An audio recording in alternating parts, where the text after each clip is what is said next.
En esta oportunidad quisiera compartir con todos ustedes un tema que considero importante porque nos ayuda a tener claro no solamente nuestra identidad, sino también el propósito en esta vida y por el cual fuimos creados a imagen y semejanza del Eterno. Y eso le daría sentido a todo porque nuestros objetivos estarían enfocados en ello. Antes de comenzar y así poder compartir la enseñanza, quisiera comenzar con unas preguntas porque hablar del mundo dentro de la Biblia o dentro de nuestras versiones, cuando vemos la palabra mundo, está relacionado a una verdad espiritual, pero también hay una realidad terrenal con la cual convivimos a diario. O sea, hay un mundo que es el terrenal, que parte de la realidad, lo percibimos a través de nuestros sentidos, y hay una verdad que viene de un plano superior, de un mundo espiritual de donde somos. De esta manera es que voy a enfocar y desarrollar la enseñanza. Pero como dije, quiero primero plantear algunas cosas antes de comenzar. Lo primero, ¿es la realidad que percibimos con nuestros sentidos una verdad objetiva o es una ilusión subjetiva? Piense en un momento por ello, piénselo y reflexione. ¿Podemos confiar en nuestra percepción del mundo si ya aceptamos que existe una ceguera espiritual? ¿Qué pasaría si gran parte de lo que consideramos real no es más que una construcción humana alejada de la verdad divina? ¿Qué representa este mundo desde la perspectiva bíblica, desde los fundamentos establecidos por nuestro Padre al principio? ¿Pudiéramos asumir que este mundo es un escenario de prueba? ¿Es un puente que nos conecta con el mundo espiritual? ¿O es un velo y este mundo más bien es como una máscara que nos tapa, que nos oculta la verdad? ¿Está este mundo diseñado para revelarnos la espiritualidad o más bien este mundo la oculta? Si fuimos creados con un propósito, ¿cómo podemos reconocer si vivimos en coherencia con él? ¿Cómo podemos saber que estamos accediendo a la verdad y no a una distorsión espiritual disfrazada de luz? ¿Por qué a veces la verdad espiritual duele o incomoda? ¿Qué tan dispuestos estamos a renunciar a las comodidades de la mentira por la incomodidad de la verdad? ¿Hay áreas de nuestra vida donde preferimos no ver para no despertar? ¿Qué nos impide realmente despertar en lo espiritual? ¿El miedo, el apego a este mundo, la ignorancia o el desconocimiento o la comodidad?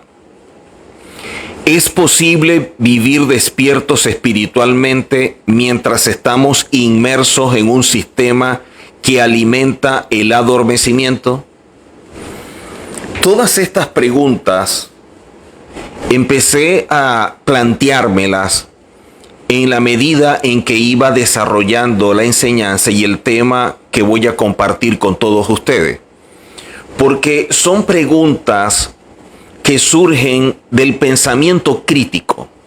Cuando nosotros tenemos la capacidad de poder cuestionar aquello que asumimos como verdad y que no se vea como una verdad absoluta, porque a lo mejor lo que conocemos es parte de ello, pero lo que conocemos realmente tiene fundamentos, está ajustado a principios, es parte de la tradición y la sigo sin investigar qué estoy siguiendo. Cuando yo estoy enseñando, lo que se enseña está fundamentado en todo esto que el Eterno ha venido estableciendo desde tiempo antiguo y sobre lo cual Pablo dice que se viene sobreedificando? Cuando vemos esto y las preguntas que empezaron a surgir y de allí todo lo que me fui planteando para desarrollar el tema, una de las cosas que considero que debemos tener presente es ¿qué es identidad? ¿Qué es identidad? Porque vivimos en una etapa donde la identidad es lo que más se está golpeando. Y nosotros debemos tener claro la identidad. En este caso, quisiera leer un concepto sobre identidad que nos permita por lo menos tener claro lo que es esta definición y apropiarnos de ella. Identidad es conocer verdaderamente quiénes somos. No realmente, verdaderamente. Porque la realidad puede mostrarnos otro tipo de identidad. Y la identificación es la manera de expresar o mostrar por los actos lo que se es, no por lo que se dice ser. Porque hay personas que se autoperciben de una forma que va en contraposición con lo que hacen. La ciudadanía en relación al ámbito espiritual está basada en fundamentos claros e indiscutibles que parten de principios celestiales. Si lo relacionamos a lo espiritual, la identidad refleja la ciudadanía que se posee. Esto es lo que podemos comprender de lo que es la identidad. Y a ello le agregamos entonces lo que dice Filipenses capítulo 3, verso 20. Filipenses 3:20 dice: mas nuestra ciudadanía está en los cielos, de donde también esperamos al Salvador, al Señor Yehoshua, el Mesías. Entonces hay una gran relación entre la identidad, la ciudadanía, el propósito, y como están conectados, más allá que cada uno nos revela algo, pero están conectados, debemos comprenderlos para caminar alineado a estos principios y teniendo claro nuestra identidad, poder revelar nuestra ciudadanía basados a los principios que rigen nuestra vida. Cuando empezamos a estudiar, nos damos cuenta de algo y por ello lo que yo considero la forma como podemos definirnos, y creo que tenemos un problema, y es identidad dividida. Identidad dividida. ¿Por qué la identidad podemos decir que está dividida? Vamos a la cita y de allí entonces aclarar por qué expreso que hay un problema de identidad y de allí que esté dividida. Juan capítulo 17, leemos el verso 14, el 17 y luego el 18. Yo les he dado tu palabra. El Mesías no está diciendo lo que quiere, lo que le parece, lo que le provoca, lo que le gusta. No, Él está dando lo que el Padre le ha dicho que diga. Alguien fiel con la misión que le ha sido encomendada, porque de ello depende el plan de redención. Dice, yo les he dado tu palabra y el mundo los aborreció. Entonces hay un mundo que aborrece a aquel que ha recibido la palabra que el Mesías transmitió o expuso. Ahora, ¿por qué el mundo aborreció a todos aquellos que recibían la palabra dada por el Mesías que venía del cielo, que venía de parte del Eterno? Dice luego, porque no son del mundo. Nos está mostrando que Él da una palabra de parte del Padre. Yo les he dado tu palabra. pero por dar la palabra y aquellos que la reciben, dice, el mundo los aborreció. Ahora, ¿cuál es el motivo de aborrecer a las personas que están recibiendo la palabra de labios del Mesías de aquello que el Padre le transmitió? Y es que dice, porque no son del mundo, como tampoco yo soy del mundo.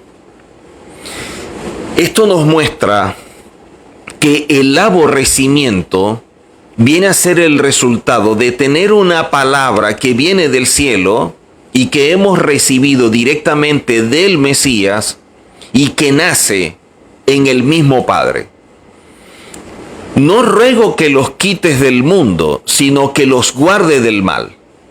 Entonces, estamos en el mundo, siendo aborrecidos por la palabra que nos ha sido revelada, no nos van a sacar, sino que seamos guardados del mal que hay en el mundo donde estamos.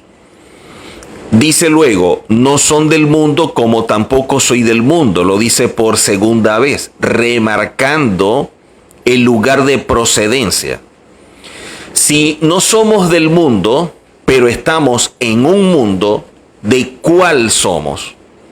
Entonces, somos de un mundo, pero estamos en uno del cual no somos, pero en él vivimos y viviendo hemos recibido una palabra que viene de parte del Padre y por recibir esa palabra somos aborrecidos por este mundo.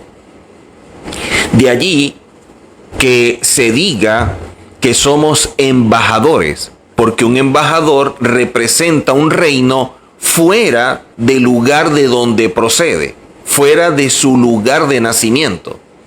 Entonces nosotros podemos ser embajadores en este mundo porque no somos parte de él. Dice luego, santifícalos en tu verdad, tu palabra es verdad, y como tú me enviaste, así yo los envío.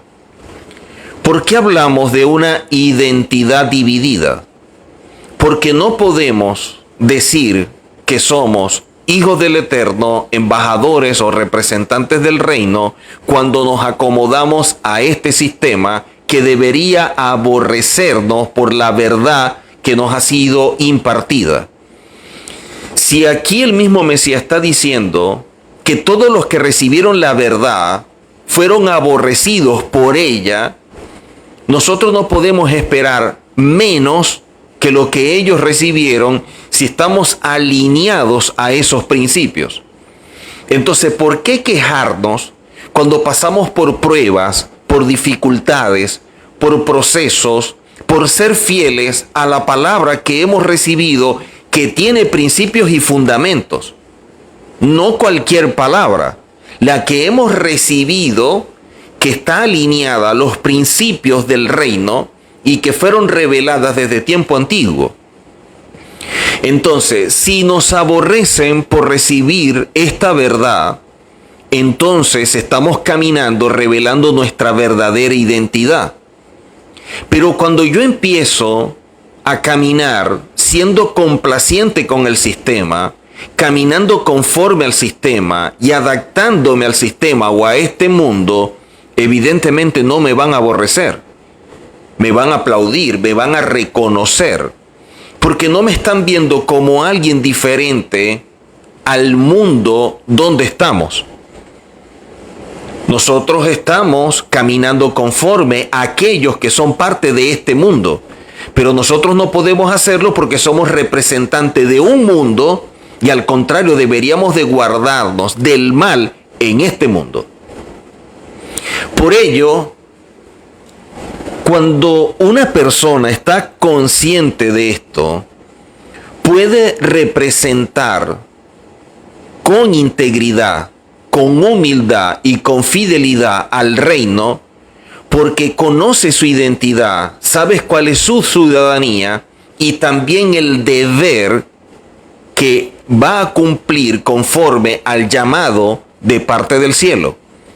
Ahora, si yo hago algo diferente a aquello que me fue encomendado, ya yo no soy un representante del cielo, yo me represento a mí mismo y pierdo legitimidad. Y eso sí es peligroso. Cuando nosotros empezamos a estudiar la Biblia y en este caso estos principios, empezamos a despertar a la verdad y detectamos la diferencia entre lo que vemos y lo que realmente es. Porque una cosa es lo que vemos con nuestros sentidos y otra cosa es lo que nosotros percibimos con nuestro hombre interior. Si no somos capaces de cuestionar lo que hemos creído, aceptado y defendido por años de tradición religiosa, seremos siempre esclavos de un sistema religioso. ¿Por qué no preguntarnos, y si todo lo que creemos, todo lo que hemos recibido, no es verdad, pero es una realidad que se ha aceptado en este mundo? Y si es una realidad que este mundo y el sistema religioso construyó y así fue aceptado, y yo me estoy adaptando a ese sistema religioso, ¿cómo yo puedo representar al reino que es opuesto a este que está en conflicto? Porque o yo estoy en un lado o estoy en el otro, como vemos nosotros en la Biblia, que el hombre de doble ánimo es inconstante en todos sus caminos. Una persona que es inconstante no se le puede dar una tarea y mucho menos de representar un reino, porque su inconstancia o lo movible que puede ser, lo frágil que puede ser, en un momento dado de conflicto daría la espalda. Una persona de doble ánimo es alguien muy emotivo y dependiendo de las ganas, si le provoca, si le gusta, es que hace las cosas. No tiene disciplina, no tiene firmeza de convicción. Hoy puede pensar una cosa y mañana otra. Por eso es que vemos personas que llegan con gran emoción, con mucha pasión y quieren hacer muchas cosas en una iglesia. De hecho, se atreven a decir que llegaron a esa congregación o a esa iglesia porque el Señor los llevó. Pero luego se van y al irse se hacen enemigos del pastor o del líder que los recibió. La pregunta es, ¿por qué se van? Si supuestamente el Señor los llevó. Entonces se están revelando al Señor que los llevó. ¿Por qué ahora se hacen enemigos del pastor o del líder? Si era la persona a la que usted fue para recibir de esa persona, entonces todos estos principios para que rigieran su vida. ¿Qué fue lo que sucedió? Una persona de doble ánimo, que no le aplaudieron cuando él quería, que no lo complacieron, que de pronto se vio confrontado con muchas verdades que lo llamaron al orden, que a lo mejor pensó que podía hacer las cosas a su gusto y no conforme a un sistema ya preestablecido. Entonces empezamos a ver esa mentalidad que muchas veces hay dentro de la iglesia, donde personas pasan de una a otra y a otra iglesia hasta que lleguen a encontrar alguna que los complazcan. Personas que le digan aquello que desean oír. Y nosotros no estamos acá para complacer. Porque cuando vemos al Mesías no estaba complaciendo a la gente. Estaba enseñando principios y por enseñar esos principios, aquellos que los recibieron fueron aborrecidos. Cuando nosotros empezamos a ver que todos los que están alrededor, que todas las personas sonríen, aplauden, nos felicitan, nos dan esa palmada en el hombro, yo creo que deberíamos evaluar muy bien si lo estamos haciendo bien o mal, porque es muy sospechoso de que todos estén de buenas. Cuando empezamos a ver esto, nos puede generar un gran conflicto en cuanto a la identidad por actuar diferente al sistema celestial. Aunque decimos de ser hijos, porque decimos ser hijos de labios, nuestras acciones son contrarias a lo que decimos ser. Entonces, ¿de qué estamos padeciendo? De una identidad dividida. Una identidad dividida. Piense por un momento. Cuando empezamos a ver la labor de los profetas, ¿Qué profeta fue aplaudido, bienvenido, se le recibió con honores y una serie de cosas?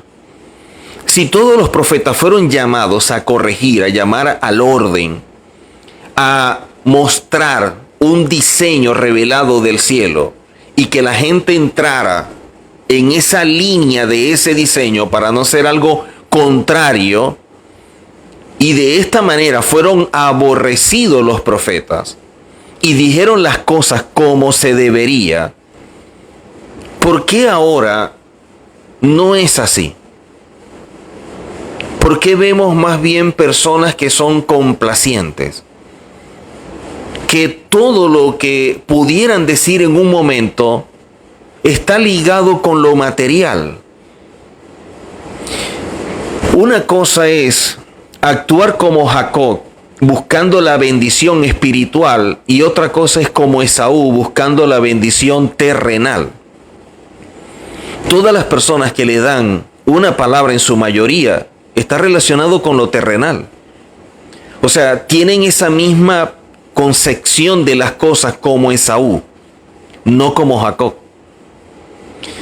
Cuando vemos esto nos damos cuenta que en la actualidad muchos pudieran estar padeciendo de una identidad dividida como resultado de no estar claro a quién están representando, porque muchas veces hacen las cosas para complacer o agradar a aquel que lo está invitando para que lo siga invitando. O están haciendo las cosas para ganar el favor de otros o el aplauso. O están haciendo las cosas para que otros digan qué grande es esta persona. Pero eso no es lo que se encomendó. Lo que se encomendó desde el principio es que la gente conozca a nuestro Padre Celestial y a su instrumento de justificación, que es su Hijo.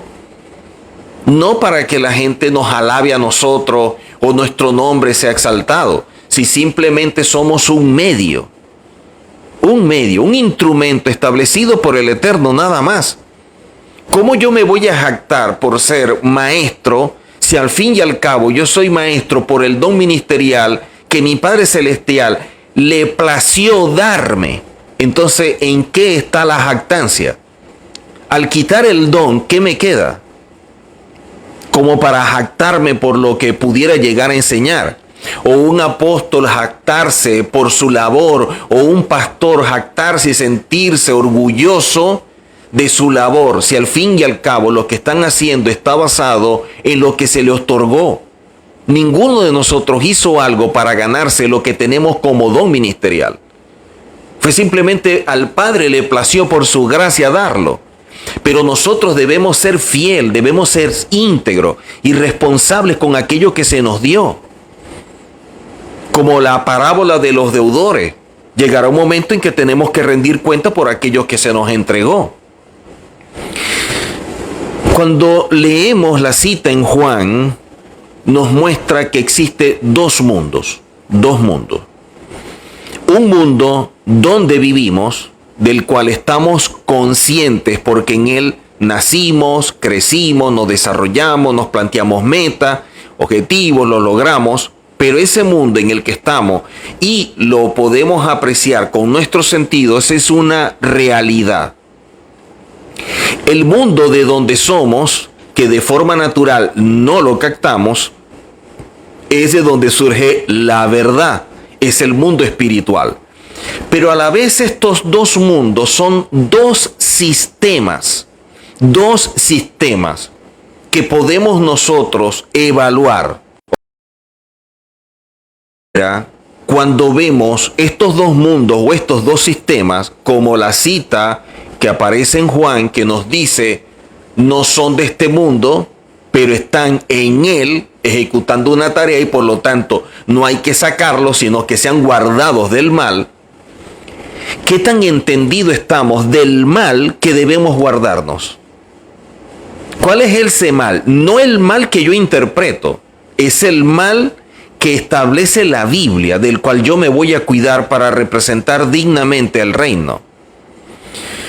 Quiere decir que si nosotros empezamos a ignorar estos principios y estas leyes espirituales, las cuales influyen en ambos mundos, podríamos estar viviendo las consecuencias de lo que ignoramos. ¿Será por eso que el profeta dice que el pueblo perece por falta de conocimiento? ¿Será por eso que el profeta dice que el pueblo fue llevado cautivo por falta de conocimiento? Lo dice Isaías y lo dice Oseas. Quiere decir que todo hijo del Eterno debe esforzarse en saber quién es, cuál es su propósito para darle sentido a la vida. Comprender a qué ha sido llamado. Vivir de acuerdo a ello, por muy difícil que sea. Porque lo importante en su vida y en mi vida es aquel que nos llamó. Y el que nos llamó no se equivoca. Cuando lo llamó usted, sabía quién era usted desde el principio hasta el final de sus días.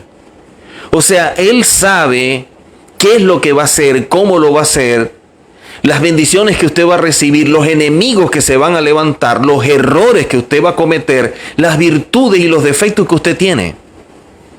El asunto es que Él no consultó con nadie para escogerlo a usted. Pero le plació escogerlo por algo que Él ve, que la gente no ve y probablemente usted y yo a lo mejor tampoco vemos en un momento dado. Hasta que empezamos a caminar apegados a principios celestiales y esa revelación nos permite ver muchas cosas. ¿O es que usted cree que la oposición a su labor ministerial viene de gratis? Esa oposición, todo lo que usted experimenta, viene porque de manera fortuita. No es así. La Biblia, cuando la empezamos a leer en nuestras versiones que está en español, vamos a ver la palabra mundo. Vemos la palabra mundo. Pero esa es la palabra que nosotros estamos viendo y la estamos viendo en español. Pero cuando empezamos a revisar la Biblia, nos damos cuenta cuál es la verdadera palabra que aparece allí en su original para saber lo que ella representa. Entonces, cuando vemos la palabra mundo, tiene tres acepciones o tiene tres orígenes o nos revela a tres destinatarios diferentes. O sea, el mundo que leemos en la Biblia pudiera ser el planeta, pudiera ser la Tierra, como aparece en Hechos 17, como aparece en Mateo 24, como aparece en el Salmo 50. Dice la palabra mundo, pero está hablando del planeta, de la Tierra. Pero la palabra mundo, cuando vamos al contexto original, también pudiera estar representando o hablando en su concepto original de personas. Juan 3:16, de tal manera amó el Señor al mundo, está hablando de la gente, de su creación. También en 2 de Corintios capítulo 5, verso 19, está hablando de personas, pero aparece la palabra mundo. En 1 de Juan capítulo 2, verso 2, está hablando de las personas, aparece la palabra mundo. Pero también la palabra mundo está relacionada con un sistema que no podemos obviar. Porque la palabra mundo, cuando nos habla de sistema, así aparece en Mateo 28. En Mateo 28 aparece la palabra mundo y habla de un sistema. En Juan 16, la palabra mundo está hablando de un sistema, pero dice mundo. Y en Efesios capítulo 2 también nos está hablando de un sistema, pero aparece la palabra mundo. Entonces la palabra mundo, dependiendo de lo que estamos leyendo, puede estar hablando de la tierra, de las personas o de un sistema. De igual forma, el sistema que opera también puede estar relacionado con la palabra siglo. O sea, nosotros podemos leer en nuestras Biblias la palabra siglo y lo que está hablando de un sistema que está operando en este ambiente o en este plano terrenal. Entonces, este ambiente o este plano terrenal está bajo un sistema que, de acuerdo a lo que leemos en la Biblia, pudiera ser visto como mundo o pudiera ser visto como siglo. Cuando usted lee en su Biblia la palabra siglo, que aparece en Efesios 6, 1 Corintios 2:6, Mateo 13:40, Gálatas 1:4 o Romanos 12:2, esa palabra siglo que aparece en esa cita nos está hablando es de un sistema que opera en este plano terrenal. ¿Qué dijo el Mesías? Que fuéramos guardados del mal que opera en este sistema que está dentro del mundo donde vivimos. O sea, nosotros no debemos ser dominados ni guiados por el sistema que opera en este mundo, porque sería para mal. Quiere decir que cuando el Mesías dijo, no los saques de este mundo, del planeta, sino que los guardes del mal, es que seamos guardados del sistema que está operando en este plano terrenal. Y la única forma de ser guardados del plano terrenal y de este sistema es que estemos conectados con el sistema celestial. Si yo estoy conectado con el sistema celestial, yo tengo claro mi identidad y mi propósito, y de allí mi ciudadanía, entonces yo puedo estar en este mundo sin que el sistema influya en mí, pero yo sí puedo influir en el sistema. O sea, yo puedo afectar este mundo cuando ejerzo los principios establecidos por el Eterno, y entonces empiezo a dominar el sistema. ¿Qué es lo que dice la Biblia cuando vemos al Mesías estableciendo principios de reino? Cuando vemos al Mesías revelando el reino, cuando vemos al Mesías hablando de todo esto, dice, el reino de los cielos está en medio de ustedes. Quiere decir que el sistema de reino estaba tomando posesión, se estaba manifestando y estaba desplazando al sistema que opera en este mundo. Y al desplazarlo, entonces el sistema de reino se empieza a instaurar. Pero piense por un momento que para que eso se dé, debe tomar en cuenta las mismas palabras del Mesías, que dijo, hablando de estos principios, de acuerdo a lo que ellos decían, el Mesías le respondió, el reino de los cielos está dentro de ustedes, en ustedes. Quiere decir que la mayor revelación que nosotros podemos llegar a recibir es la revelación del reino, del Malhut. El Malhut es el nivel más elevado dentro del sistema celestial.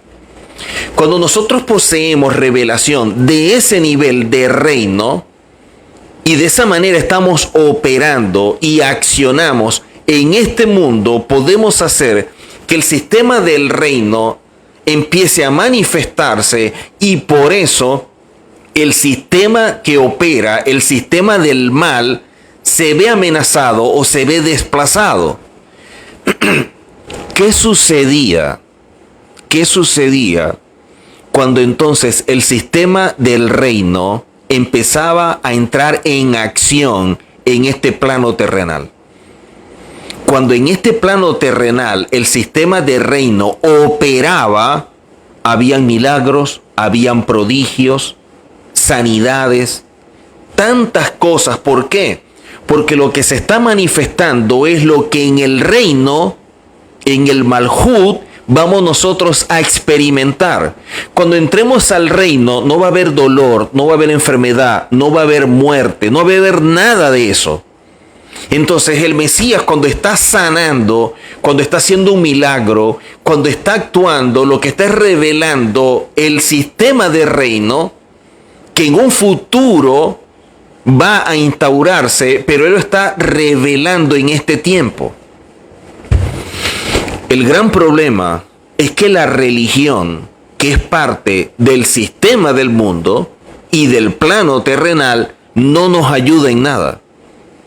Porque lamentablemente la religión, como es una construcción del mismo sistema terrenal, nos hace miembros de una religión. Usted es miembro de una religión. Usted es parte de una religión. cuando vemos nosotros desde el principio que en ningún momento nuestro Padre Celestial nos invitó a una religión o creó una. Es una relación de padre e hijos. Y eso fue lo que se perdió, la relación. Y eso es lo que debemos empezar otra vez a restaurar a profundidad para cumplir con aquello que dijo el Mesías, que seamos uno con Él. La única forma de ser uno con Él es que tenga una relación estrecha. Y cuando yo tengo una relación estrecha con mi Padre, aquello que mi Padre tiene me lo va a revelar, así como se lo reveló al Mesías y lo impartió, y lo que impartió trajo como resultado de que el mundo lo aborreciera. ¿Por qué lo aborrecía? Porque el mundo se veía amenazado. El mundo se veía que estaba perdiendo control al ser amenazado por el sistema de reino que el Mesías estaba manifestando. Entonces, cuando nosotros empezamos a caminar conforme a esos principios, porque tengo claro quién soy y a quién represento, el sistema de reino debe manifestarse. Y cuando el reino se manifiesta o el sistema se manifiesta, entonces vamos a empezar a ver muchas cosas como en aquel entonces. El gran problema es que la religión nos ha vendido un mensaje futuro. Cuando estemos en el reino, cuando venga el Señor, y cuando estemos allá, y todo es hacia el futuro. ¿Por qué? ¿Por qué en el futuro? Si el mismo Mesías ha delegado una responsabilidad, dice, así como tú me enviaste, yo los envié. Si somos embajadores de ese reino, si somos parte de esa ciudadanía celestial, no es para estar esperando ejercerla en el futuro, es para ejercerla en este momento. Porque el rey de ese reino no está, pero quedan sus representantes. Queda usted y quedo yo. Entonces el reino está, pero deja a sus representantes para que hablen en su nombre, para que hagan cosas en su nombre. Y todo lo que hagamos en su nombre, el Padre nos lo va a conceder. ¿Por qué? ¿Qué es lo que estamos haciendo? Representando al reino. Pero con una identidad dividida, difícilmente. No podemos decir que queremos caminar en pro de un reino o esperamos un reino o el Mesías ha sido ungido para ser el rey del reino con una mentalidad religiosa. Una mentalidad religiosa que no nos ayuda en nada. Es imposible, no podemos representar a dos sistemas. No podemos estar entre dos aguas. De la misma fuente no puede salir dos tipos de agua. O somos representantes de un reino y lo hacemos dignamente, o empezamos a seguir adaptándonos o nos dejamos llevar por la religión y el sistema, pero perdemos legitimidad y estaríamos lejos de ser realmente embajadores. Los tiempos que estamos viviendo simplemente nos están invitando a que tomemos una decisión en cuál sistema queremos estar y operar. ¿A quién queremos representar? Porque la vida que el Eterno nos ha dado y la responsabilidad no es un juego. No es cuando a mí me provoca. No es si estoy de ánimo. No es si me gusta. Y yo lo voy a hacer si hago aquello que a mí me parece. O yo lo hago si no me critican, si no me señalan, si no me acusan. Porque no es así. Al que más criticaron y señalaron fue al Mesías. Y siguió haciendo su labor a pesar de los cuestionamientos, señalamientos y todo lo que dijeron. ¿Por qué?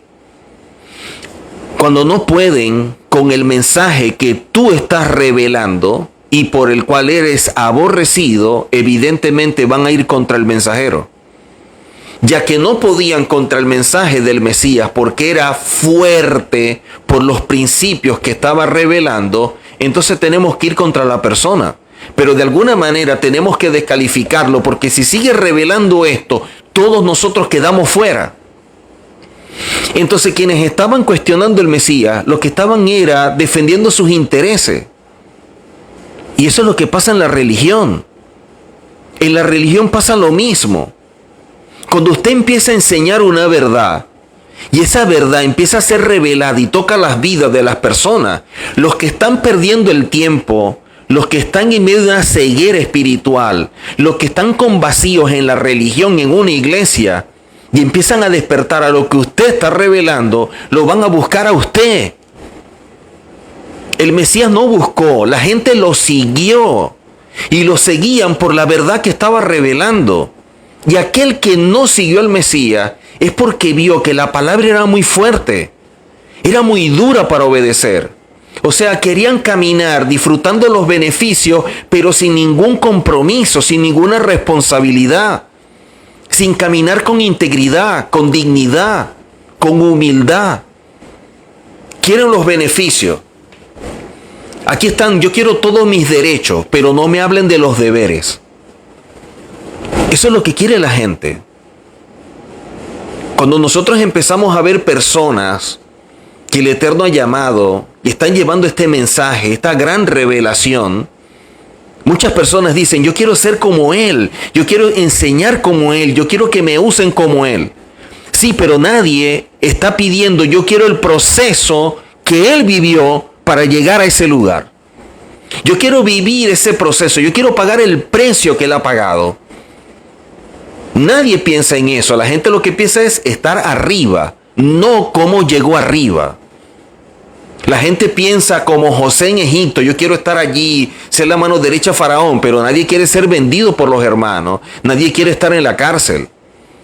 No, yo quiero ser como David, estar allí, el amigo del Eterno, oía la voz del Eterno y el Eterno lo guiaba, sí, pero nadie quiere ser perseguido por sus propios hijos, sacudido por su propia familia, que aquel que te consideraba un hijo trate de matarte.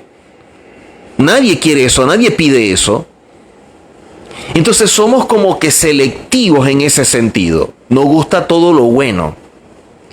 Nos gusta todo aquello que llame la atención para nuestro ego. Porque es eso, es puro ego, es puro orgullo. Queremos el aplauso, queremos muchas cosas. Lo que no queremos es servir. Pero servir de acuerdo a lo que el Eterno quiere. Entonces queremos escoger el servicio. Nosotros no podemos escoger el servicio. Porque usted y yo, cuando fuimos llamados para una tarea que ya había sido preestablecida por el Eterno. Yo no vengo ahora a imponerle al Eterno lo que yo quiero y que Él me apoye en mis planes cuando Él fue el que me llamó para sus planes, no para los míos. Porque cuando no lo teníamos a Él, nuestros planes no servían para nada. Entonces ahora yo no puedo venir a este camino y caminar conforme a Él y querer decirle que ahora sí me complazca en aquello que yo deseo, cuando nunca dio resultado. Todo esto trae como consecuencia que las personas en la religión, por el adormecimiento espiritual y la ceguera, porque lo que se dice en la religión no produce vida, no cambia, no transforma, lamentablemente hace que la gente entre en un estancamiento. O sea, la religión adormece el nivel de conciencia que debe poseer un hijo del Eterno para asumir su rol. Por lo tanto, dentro de la religión, ese adormecimiento crea esa ceguera y eso termina en un estancamiento. El estancamiento es cuando una persona carece de la verdad, aunque tiene una realidad. Camina con muchos velos que provocan que esa ceguera se transforme en ese estancamiento. Por lo tanto, el estancamiento es todo aquello que te impide, consciente o inconscientemente, avanzar, alcanzar el nivel espiritual que el Eterno espera y quiere de ti. El estancamiento es una barrera que a veces no identificamos, ya que pasamos y pensamos que las reacciones son decisiones que tomamos o dejamos de tomar. Y que son las mejores guiándonos por una buena intención. Sin darnos cuenta que el alma nos domina, un alma no renovada, no procesada, nos empieza a dominar en muchas áreas. Y esto trae como consecuencia que la afectividad, los sentimientos, las emociones, las pasiones nos jueguen en contra.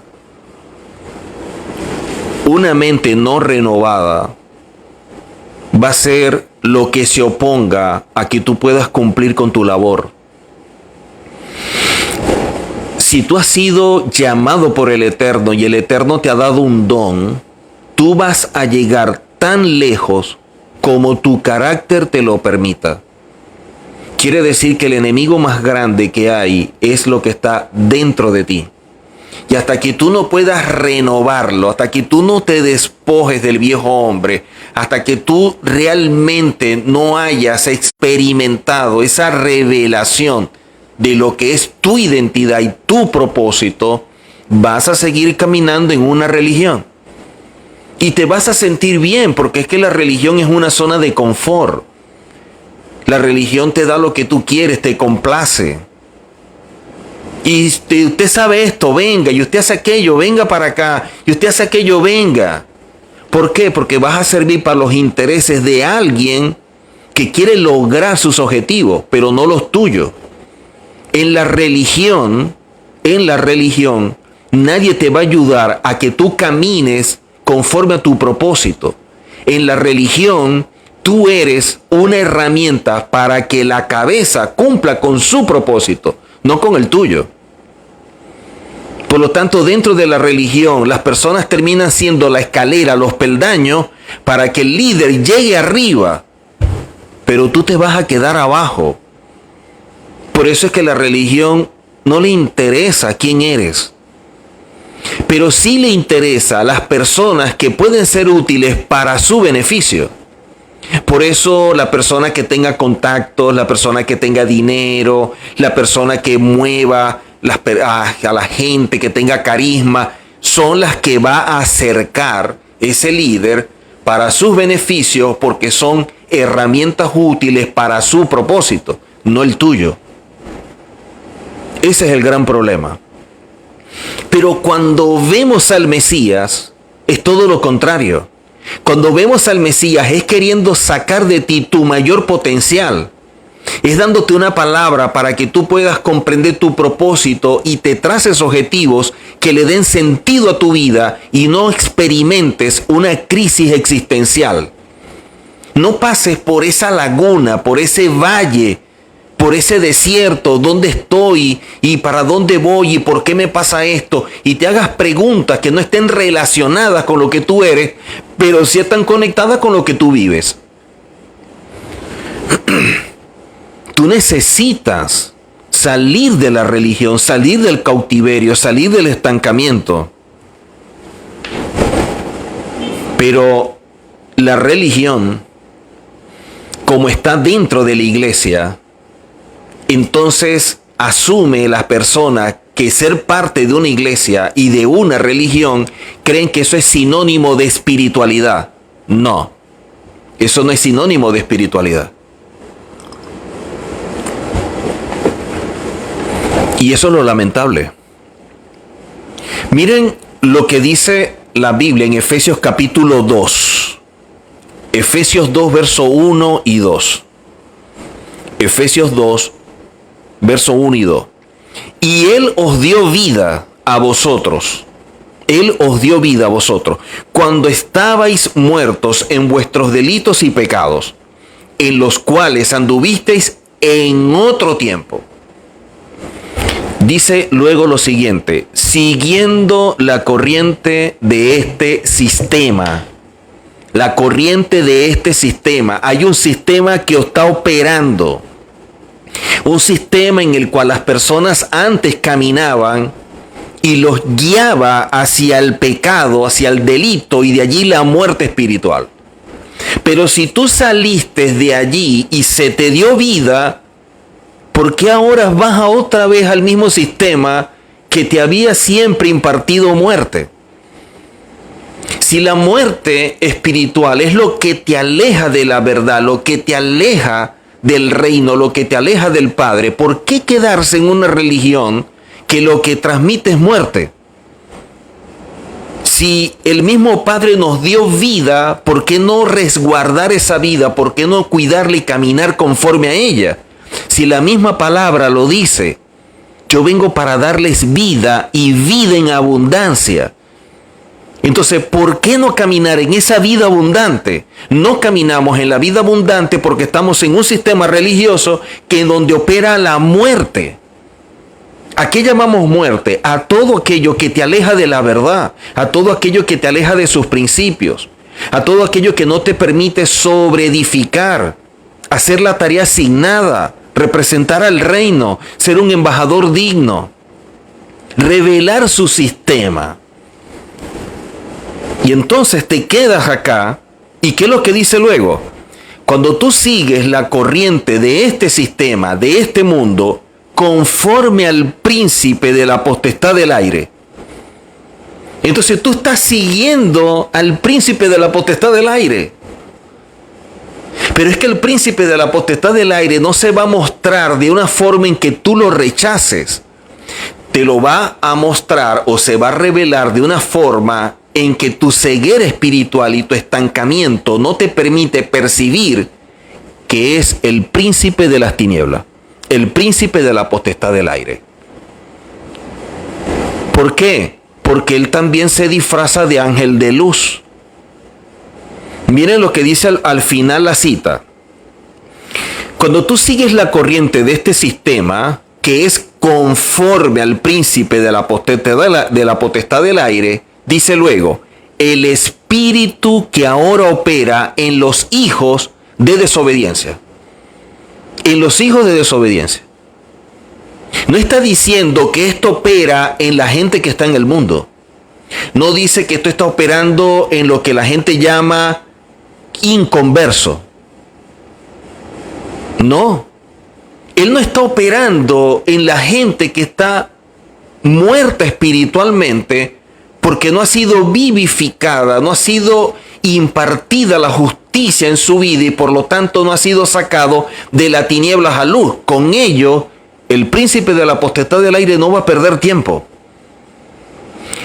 ¿A quién le va a dedicar su trabajo? A todos los que tienen vida. ¿Para qué? Para que retrocedan, para que el perro vuelva al vómito. ¿Y cómo lo va a hacer? A través de un sistema que opera en este mundo, que te entretiene, que te distrae, que se disfraza de espiritualidad, que se llama religión. Y en esa religión vas a pasar años siendo el mismo. Y eso es anormal. Porque lo natural es que todos nosotros crezcamos. Que podamos crecer hasta la estatura de la plenitud del Mesías. ¿Por qué no has crecido hasta la estatura de la plenitud del Mesías? Algo está pasando. Lo que está pasando es que estás dentro de una religión y el estancamiento te adormece y el adormecimiento te saca. Porque entonces en vez de tener vida en abundante, empiezas a caminar como un huérfano. ¿Por qué? Porque estás en un sistema que imparte orfandad. Por eso es que el sistema que imparte orfandad y la religión es muy astuta. Porque la forma en que tú no te salgas, en que tú no te vayas y busques la verdad, es que yo tengo que mantenerte con algo que te atraiga y te conecte conmigo. Y entonces la gente empieza a hablar de un concepto que han malinterpretado, que han desvirtuado, que han descontextualizado. Que sacaron el concepto o el término, lo sacaron de sus principios, y es el padre espiritual. Entonces la forma en que tú no te vayas es crear una relación afectiva, un lazo, un parentesco, diciéndote tú eres mi hijo, yo soy tu padre. Listo. El engaño perfecto, te quedas en la religión. Pero ¿qué padre no quiere que su hijo crezca? ¿Qué padre no quiere que su hijo llegue lejos? ¿Qué padre no quiere que su hijo camine con un propósito? Que logre grandes cosas. Entonces no es un verdadero padre espiritual. Se disfraza o utiliza el término o se autopercibe como padre espiritual, pero no lo es. Un verdadero padre espiritual te da lo mejor de sí para que tú logres caminar y avanzar en tu vida. Para que tú llegues a desarrollar el potencial que tú tienes. ¿Qué padre no le da lo mejor de sí a sus hijos? En la religión no es así. En la religión los hijos sirven al padre. Los hijos vienen a ser los recursos que le van a proveer al padre. Entonces lo que están es utilizando un título para aprovecharse del buen deseo, del amor o incluso de la ingenuidad de la gente. Y por eso utilizan este término que llama mucho la atención, pero muy mal empleado. Cuando vemos Efesios 2, nos está mostrando grandes cosas que deberíamos tener presente. Si somos hijos, si somos ciudadanos, si somos parte de un reino, si somos embajadores de él, lo que teníamos que estar pensando es qué es lo que estamos haciendo. ¿Qué es lo que estamos haciendo? Porque el verdadero sistema de reino es el que trae vida, es el que trae bendición, compromiso, responsabilidad, donde tú eres empático con otra persona, como tú eres bondadoso. Cuando esas cualidades que tú tienes, empiezas a equilibrarlas. ¿Por qué? Porque si el Eterno es verdad, tú deberías caminar en verdad. Si el Eterno es íntegro, nosotros deberíamos caminar en integridad. Si Él es humilde, nosotros deberíamos caminar en humildad. Y lo que nos hace semejante a Él, nos conecta y nos hace uno con Él. Cuando yo actúo semejante a mi Padre, yo puedo revelar a mi Padre. Por eso, cuando vamos a la Biblia, tenga siempre presente que cuando vemos nosotros, sobre todo en lo que se llama la gente Nuevo Testamento, cuando vemos que se habla de hijos, no es porque sean hijos biológicos. Están hablando de cualidades, de carácter, características que tienen, que son semejantes a alguien. Por eso se habla de los hijos del trueno, hijos del diablo, hijos de luz, hijos de Abraham, hijos del pecado. Está hablando de cosas en las cuales usted está revelando la imagen de aquel que lo está guiando. Y por eso es visto como un hijo, porque actúa conforme a aquel que sería como un padre. Entonces, si nosotros somos verdaderos hijos, ¿a quién nos estamos pareciendo? Porque si no, tenemos un conflicto fuerte de identidad. Tenemos una identidad dividida. Digo que soy un hijo, pero camino como un extraño. Digo que soy un hijo, pero me comporto como alguien que no es hijo. Entonces tenemos que definir eso para caminar realmente conforme a lo que somos. Conforme a lo que somos. Para eso necesitamos estudiar, aprender, buscar la verdad. Porque la verdad es lo que nos hace libre. Para que esa verdad guíe nuestros pasos. Para que esa verdad sea lumbrera en nuestro camino. Para que la verdad nos vaya llevando por aquello que el Eterno ha trazado para nosotros, para bien. Si no es así, entonces vamos a seguir en cautiverio. Vamos a seguir siendo dominados por este sistema, dentro de una religión, jugando a ser cristiano, jugando al creyente, al ministro, pero dentro de una religión. Y eso no produce vida. Miren lo que dice 2 de Corintios capítulo 4. 2 de Corintios capítulo 4, verso 4. En 2 de Corintios capítulo 4, verso 4, dice: en los cuales el Dios de este sistema, cegó el entendimiento de los incrédulos. ¿Para qué el Dios de este sistema tiene que cegar el entendimiento de los incrédulos? ¿Para qué? ¿Cuál es el objetivo de esa ceguera espiritual? Para que no le resplandezca la luz del Evangelio. Para que no le resplandezca la luz del Evangelio. Quiere decir que en este sistema está operando espiritualmente algo que impide que la verdad pueda ser percibida por aquellos que la están buscando, y por eso se confunden y entran en una religión. Y luego que usted entra en la religión, ¿para qué usted va a seguir buscando si usted asume que ahí está la verdad? Por eso cada quien dice tener la sana doctrina. La pregunta es: ¿sana doctrina partiendo de cuál fundamento? ¿Cómo usted asegura que usted tiene una sana doctrina y que la demás es falsa? ¿Usted ha llegado a revisar o a investigar lo que usted cree? ¿Usted tiene un pensamiento crítico para llegar un momento a cuestionar y evaluar si lo que yo estoy diciendo realmente tiene fundamento, tiene base, y no repetir lo que he recibido por tradición, para que no sea la buena intención la que me guíe, sino que me guíen los principios? Porque los principios son lo que dan resultado. Por eso es que el salmista dice: si nosotros quitamos, si nosotros eliminamos, si nosotros destruimos los fundamentos, ¿qué es lo que va a hacer el justo? Si quitamos los fundamentos de una casa, la casa se viene abajo. Si quitamos los fundamentos de nuestra vida, de igual manera va a suceder. El gran problema es que no hemos escogido la verdad. La comodidad trajo como consecuencia que escogiéramos lo primero que llegamos a ver, y por eso quedamos en la religión. ¿Cuántas personas, piense por un momento, cuántas personas conoce usted? ¿Cuántas personas conoce usted que cuando van a buscar a un médico, imagínense que hay una persona que se va a operar?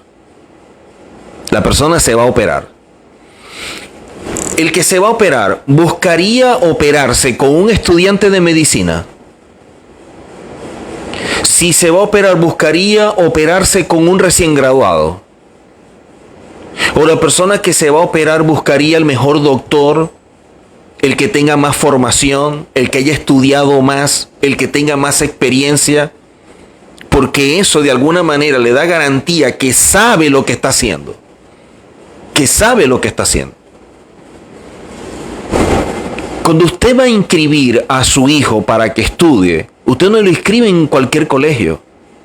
Usted busca el mejor colegio, donde le den la mejor educación, donde tenga una buena formación, porque usted quiere que aprenda, que conozca, que sepa, para que ese conocimiento lo ayude a desarrollarse y sea un hombre de bien, sea un gran profesional con una buena carrera. Y usted se esfuerza y da lo mejor y paga para que vaya a la mejor escuela. Y si está muy lejos no importa, usted paga un transporte. Y así como lo hace con su hijo, y así como usted busca el mejor doctor, la pregunta es: ¿por qué no lo hacemos al momento de estudiar la Biblia? ¿Por qué al momento de estudiar la Biblia lo hacemos con cualquiera? No, yo me congrego acá porque está frente a mi casa. No, es que yo voy para esa iglesia porque, bueno, es que allí es que yo crecía y yo acepté al Señor. No, yo voy para aquella iglesia porque es que me gusta, porque me siento bien. Yo voy para aquella iglesia porque en esa iglesia a mí me vienen a buscar y me llevan. Entonces usted está buscando es comodidad, no verdad. Pero para la educación de su hijo y para la persona que se va a operar, no busca comodidad, ni el que esté más cerca, ni el que le gusta. Busca lo mejor.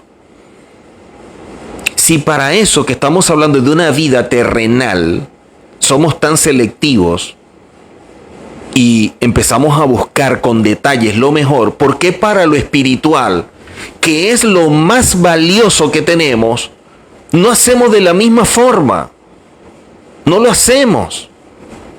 Buscamos al que sea más popular, al que la gente le gusta, el que tiene más seguidores, porque la gente asume que la iglesia que tiene más miembros es la que tiene la verdad. La cantidad de personas no demuestra la calidad del mensaje. La cantidad de personas no demuestra la calidad del mensaje. El Mesías, antes de morir, prácticamente estaba solo. Enseñando, la gente iba detrás de él por lo que podían obtener como beneficio, no como compromiso. Al momento de demandar algo que obedecieran, se fueron. Entonces la gente está buscando en lo cómodo, lo que le gusta. Donde a las personas no se le llame al orden, a rectificar, a una vida íntegra, con compromiso, con responsabilidad, que sea respetuoso. Donde la persona se le enseñe a ser un buen padre, un buen esposo, un buen hijo, un buen hermano. Y que de esta manera pueda crecer en todas las áreas. Y actuando semejante al Padre pueda revelar la imagen del Padre. No es así. Porque el púlpito lamentablemente ya tiene un precio. La gente va a decir lo que el público, la gente quiere. Y por eso dicen, yo vengo para acá porque me gusta, porque me hacen sentir bien. No, yo voy para una congregación no porque me hagan sentir bien. Yo voy a una congregación para que me enseñen la verdad, así me duela. Pero esa verdad es la que me va a dar vida y lo hacen por mi bien. Pero hasta que no maduremos, hasta que no busquemos la verdad para dejar de ser niños fluctuantes llevados por doquiera, lamentablemente vamos a seguir presos viviendo el engaño de la religión. Un mensaje llamativo, con carisma, con muchas cosas, pero que no produce nada. En cambio, cuando el mensaje produce una renovación, una transformación, la persona empieza a despojarse de su viejo hombre, empieza a actuar como debe ser, ahí hay una verdad. Ahí hay una verdad.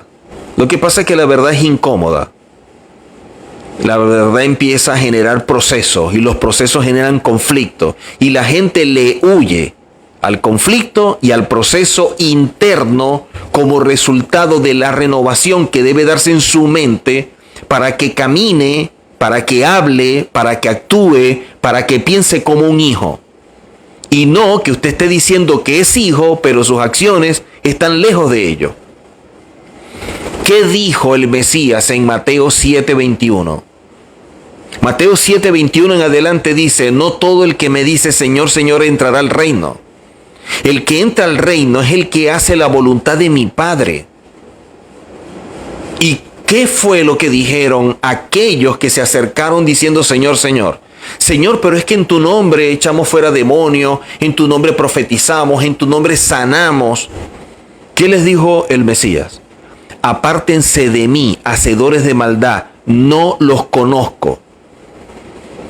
Esto es fuerte, pero este no es el mensaje que yo oigo siempre en las iglesias. Esto no es lo que se enseña. ¿Por qué? Porque es una palabra que confronta los intereses de mucha gente. Y nadie va a enseñar algo que lo perjudique. Porque cuando la persona empiece a despertar y se dé cuenta dónde está la verdad, van a quedar desenmascarados muchos religiosos que han vivido de todo esto. Y que las personas, lamentablemente, han sido usadas para el propósito de aquel que está al frente. Pero los demás siguen siendo los mismos.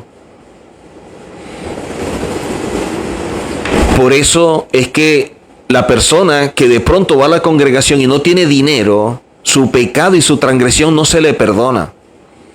Pero si la persona es alguien que ofrenda bastante y que da un diezmo y todo esto, los pecados son perdonados. Esa es la manera como la religión opera, haciendo no solamente excepción, sino también acepción de personas, porque todo es a conveniencia. Y eso es lo que ha traído como consecuencia que en este tiempo la gente no diga la verdad, se quede callado. No, yo voy a decir lo que a la gente le gusta, lo que la gente quiera, para que me sigan invitando, para poder yo ir para acá, para ir para allá, porque eso es lo que le gusta a la gente. Siempre estar mostrando esa apariencia. Pero es por eso Tenemos un problema muy serio de ego. Eso que dijo el Mesías, que el que quiera venir en pos de mí, niéguese a sí mismo. La gente no se está negando a sí mismo. A la gente le gusta ser ellos mismos. Que me conozcan, que sepan quién soy yo. Aquí la gente no se está anulando para revelar al Padre y ser un medio que los ayude a conocer al Señor. No. Aquí la gente quiere que los conozcan a ellos. Ese es el gran problema. Y por eso es que hay una identidad dividida. Una identidad dividida. Por eso los ministerios, los líderes, los ministros, los profetas que empiezan a hablar esta verdad, que empiezan a llevar un mensaje que despierta, que trae conciencia, que tumba los velos, que quita la ceguera, que saca a la gente del estancamiento, son los criticados, son los juzgados, son los que señalan, son los que traen que otros se levanten para hablar en contra. Entonces vemos a este pastor o a este apóstol hablando de este profeta o de este ministerio porque está diciendo la verdad. Bueno, ¿y dónde quedó el amor? ¿Dónde quedó la gracia? ¿Y dónde quedó todas estas cosas que predicaban? Que ahora, cuando ven que sus intereses están en riesgo, se olvidan de la gracia, del amor y del perdón y de amar hasta el enemigo para ir en contra de otro al punto de humillarlo públicamente diciendo cualquier barbaridad que dentro de la Biblia, humillar a alguien públicamente diciendo cosas que no son, eso es asesinato. Y usted no puede servir siendo un asesino.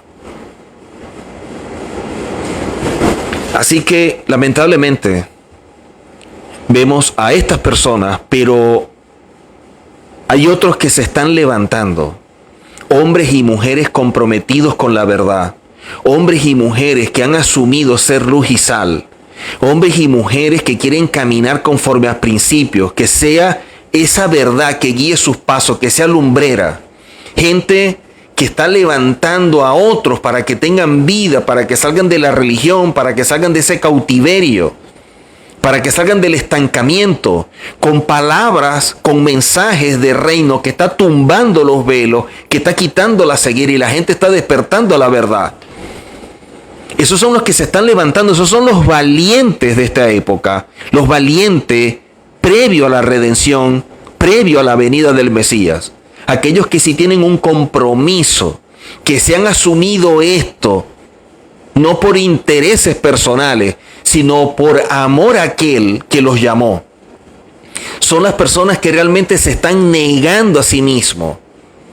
Son los que quieren caminar conforme a ellos, porque para ellos lo importante es aquel que los llamó.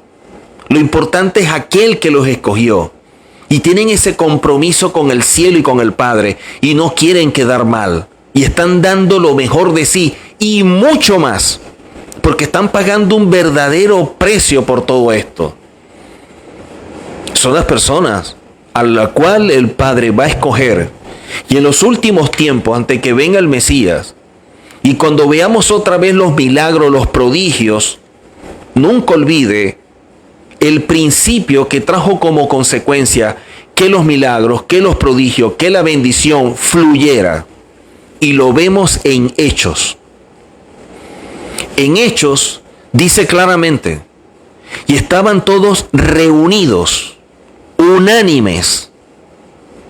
Eso es algo importantísimo. No solamente que estaban juntos, que estaban reunidos, es que estaban unánimes. O sea, todos estaban enfocados en lo mismo. Todos estaban entendidos de los mismos principios. Todos estaban unidos como un solo cuerpo, como una sola alma. Pero dice algo que no podemos perder de vista. Dice que estaban juntos y estaban unánimes. Y sobrevino temor. Y ese temor no es fobia, ese temor no es miedo. Ese temor es respeto, es reverencia. Un respeto, una reverencia al Padre, al Santo, al Todopoderoso. Y esa reverencia, ese respeto que vino por estar junto y unánime, trajo como resultado ¿qué cosa? Dice, y sobrevino ese temor y había muchos milagros, maravillas y prodigios. Y empezamos a ver la bendición.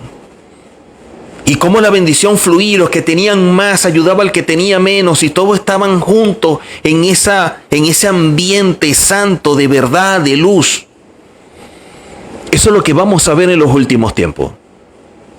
Personas entendidas de esto. El problema es que hay gente que a pesar de que tiene ojos, no ve, y a pesar de que tienen oídos, no oyen, porque el estancamiento y la prisión religiosa donde están no se los permiten. Eso es lo lamentable. Pero está llegando el tiempo en que la verdad va a empezar a romper todas esas cadenas. Y esa verdad va a ser libre a muchos hombres y mujeres que aman al Señor, que lo aman profundamente, pero están en el lugar equivocado, están oyendo el mensaje equivocado. Pero es tiempo de que la verdad empiece a florecer. Es tiempo que la verdad empiece a fluir y veamos púlpitos, lugares donde este mensaje se imparte y la presencia del Eterno se manifieste, no por emociones, ni por gritos, ni por aplausos, ni por brincos, y porque corren para acá y para allá. No un asunto almático, un asunto espiritual. Así como en los días cuando Elías estaba en la cueva, y no eran los truenos, el terremoto, no, fue el momento apacible, de calma. Como dice la misma Biblia, estad quietos, y empieza a darse la manifestación del Padre. Y empezamos a ver cómo va obrando, cómo va tocando, cómo va inquietando, cómo va despertando a cada hombre y a cada mujer. Eso es lo que vamos a ver. Pero para que eso suceda, tienen que ser hombres y mujeres comprometidos con la verdad, que estén dispuestos a pagar el precio. Hombres y mujeres que por el servicio y el amor al cielo se anulen para que sea el Eterno en ellos. Para ser fieles al mensaje, como lo hizo el Mesías. Yo estoy dando el mensaje que tú me diste. Que seamos fieles a eso, para ser embajadores dignos de este reino y podamos revelarlo en este tiempo. Nos vemos en una próxima oportunidad. Bendiciones para todos y shalom.